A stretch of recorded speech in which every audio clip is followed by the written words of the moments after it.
大家好，我是 Roland。很多人看完2026年预算案之后，第一反应仍然是今年发多少钱，CDC voucher 多少，现金补贴有没有增加？说实话，这很正常。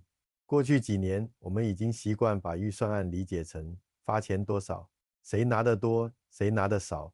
但我可以很直接地告诉你，2026年预算案已经不再只是发钱，它更像是一份国家转型的说明书。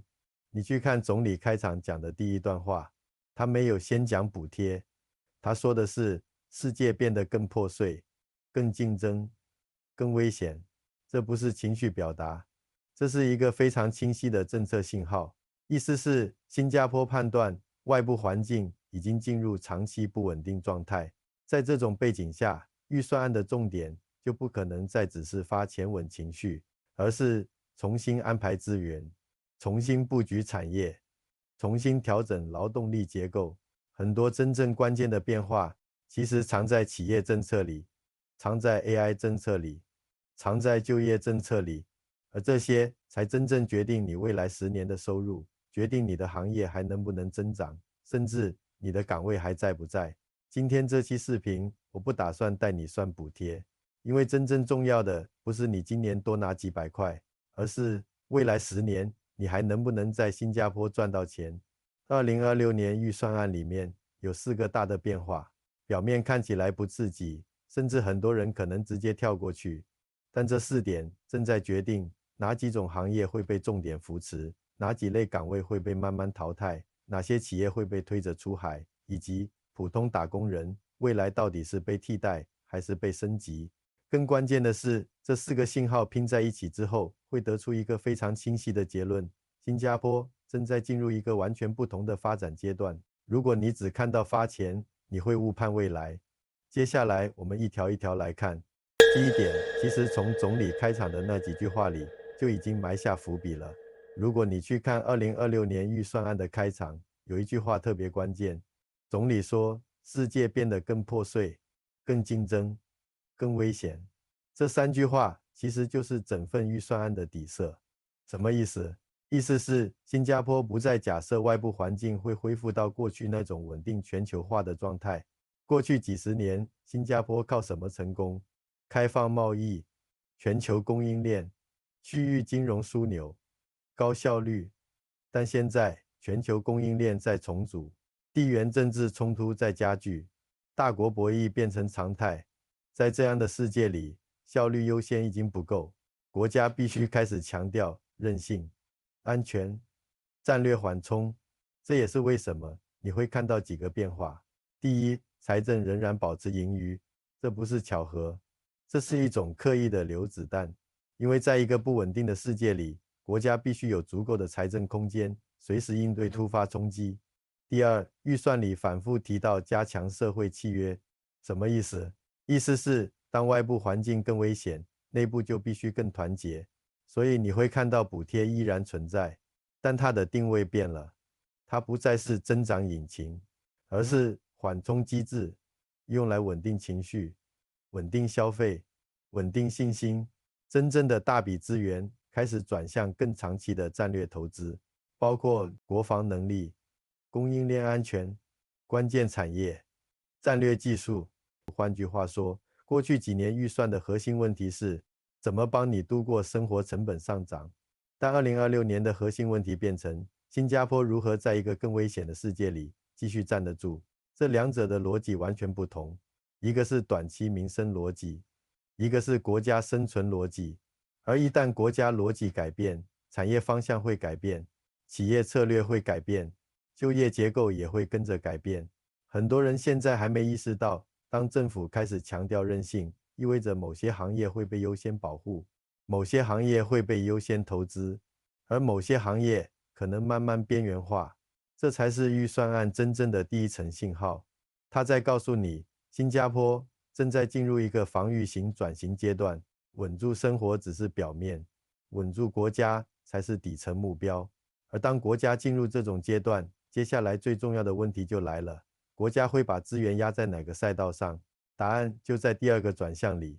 如果说第一点是国家进入防御型阶段，那么第二点就是新加坡选定的进攻方向，而这个方向很明确 ，AI。很多人听到 AI 会觉得那是科技公司的事情，是程序员的事情，是创业圈的事情。但如果你仔细看2026年预算案的安排，你会发现 AI 已经被提升到国家级战略核心。为什么这么说？第一，总理亲自担任 National AI Council 主席，这不是一个普通委员会，这是把 AI 放进国家决策最高层。第二，启动 National AI Missions。注意这个词 missions， 不是计划，不是支持项目，是任务。意思是国家要集中资源，在关键领域完成突破，而这些关键领域包括先进制造、金融、医疗、连接与基础设施。换句话说 ，AI 不只是让科技公司更赚钱，它是要重塑整个经济结构。你会看到几个配套动作。扩大 Tech Skills Accelerator， 帮助工人建立 AI 能力；企业创新计划开始覆盖 AI 支出；生产力补助计划纳入更多 AI 解决方案，甚至提供6个月免费 AI 工具使用权。这不是象征性的，这是国家在明确告诉市场，未来的增长引擎不是房地产，不是单纯金融套利，不是传统贸易中转，而是技术驱动型生产率提升。讲得再直接一点，未来10年，新加坡最值钱的能力不是资历，而是你能不能利用 AI 提高效率，你能不能在传统行业里做数字升级，你能不能参与到高附加值的技术环节。这就是为什么这一章对普通人特别重要，因为当国家把资源集中在一个赛道，那个赛道就会吸走人才，吸走资本，吸走政策支持，而没有升级的行业就会慢慢失去竞争力。所以问题来了，如果你的行业不在 AI 改造链条里，5年后会发生什么？如果你的岗位可以被自动化取代，你有没有新的能力可以转型？这就是预算案真正想提醒你的第2个信号。AI 不是科技趋势，它是国家经济结构转型的主轴。而当国家压住一个主轴，产业重心就会移动。接下来我们看第3个转向，就是这个移动开始具体发生的地方。前面我们讲了2个层面，国家进入防御型阶段 ，AI 成为主轴，但还有一个更现实的问题，新加坡这么小的市场，就算 AI 升级完成，增长从哪里来？答案只有一个，海外。如果你去看2026年预算案的企业部分，数字是非常清晰的。先看减压部分，政府给企业40企业所得税回扣，上限3万新币。最低保障1500新币，这不是小数目。如果一家公司盈利不错，3万新币足够请一个本地员工几个月，这等于是给企业留现金流。但真正大的动作在后面，政府宣布15亿新币设立 Anchor Fund， 再加上15亿新币扩充 Equity Market Development Program， 加起来是多少？30亿新币。这30亿是专门用来支持高成长公司在新加坡上市，增强资本市场流动性，吸引科技企业留在本地，这是资本层面的升级。再看企业出海部分，政府把中小企业海外拓展补助比例提高到最高 70%， 非中小企业也可以拿到最高 50%。 什么意思？企业如果去海外拓展市场，政府帮你承担大部分风险成本。再加上企业融资方面 ，Enterprise Financing Scheme 也提高贷款上限，意思是政府在同时解决3个问题：第一，减税让企业有现金；第二，补助让企业敢出海；第三，融资让企业有弹药。这不是常规扶持，这是系统性推动。为什么力度这么大？因为本地市场增长有限，新加坡人口不到600万，企业如果只守着本地，天花板非常明显，所以国家必须做一个战略选择，要么守住本地，慢慢变保守，要么主动扩张，成为区域枢纽。而预算案已经给出答案，资源正在向能出海、能扩张、能带回外部收入的企业集中。对普通人意味着什么？未来高增长岗位更可能出现在区域总部、跨境金融、东南亚市场运营、出海科技企业。而只依赖本地消费的企业，竞争压力会越来越大。讲得更直接一点，如果你的公司未来5年没有出海计划，它的增长空间可能已经被锁死。这就是第3个转向。国家在用真金白银告诉企业，不要只守着新加坡。而当企业结构开始改变，劳动力结构就一定会跟着改变。这就是我们要讲的第4个转向。前面我们讲国家战略，讲 AI 主轴，讲企业出海，但这些宏观变化最终都会落到一个地方，就业。而如果你仔细看2026年预算案的劳动力部分，信号非常明确。新加坡正在重组劳动力结构。先看一个重大变化 ，Skills Future Singapore 和 Workforce Singapore 将合并成一个新的法定机构。这不是简单行政整合，这意味着什么？意味着国家要把培训、职业辅导、就业匹配打通成一个系统。换句话说，政府已经默认一个事实：未来换工作会变得更频繁，职业路径不再是直线。再看第2个信号，从2027年起 ，Employment Pass 最低薪资提高到6000新币 ，S Pass 提高到3600新币。再看本地工资底线 ，Local Qualifying Salary 提高到1800新币。这3个数字放在一起，你会看到什么？劳动力门槛在整体上升，外劳门槛提高，本地最低工资提高。意思很清楚，国家要把低附加值岗位慢慢挤压掉，同时逼企业往高生产率方向走。再看对中年人的安排 ，Skills Future Level Up Program 扩展 ，Senior Employment Credit 延长到2027年。什么意思？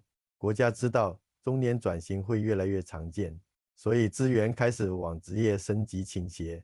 你把这些拼在一起，会得到一个非常现实的结论：未来的稳定不来自公司，来自技能。如果你的技能跟不上 AI 升级，跟不上企业出海，跟不上产业结构转移，那你就会被边缘化。这不是危言耸听，这是政策方向。